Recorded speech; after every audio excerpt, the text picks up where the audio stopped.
Ayan, magugulay tayo ng langka ngayon. Ayan ang ulam namin ngayong tanghalian. Kasama pa ba yan, eh?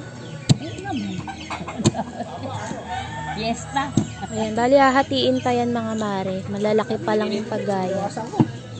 Para makikita pa. Magagata tayo ngayon ng langka mga mare. Ayan, sariwang-sariwa yung langka. Galing sa puno, kakapitas lang. Tapos ayun yung nyog mga mare. Tinitiga na ni nanay. Ayan. Ayan, sinalang na po yung baboy. Ay, langka pala. Ayan mga mare, dito tayo magluluto sa kahoy. Ayan, napakasarap niyan. Magagata tayo ngayon ng langka mga mare. Ayan, sariwang-sariwa yung langka. Galing sa puno, kakapitas lang. Tapos ayun yung nyog mga mare, tinitiga na ni nanay. Ayan.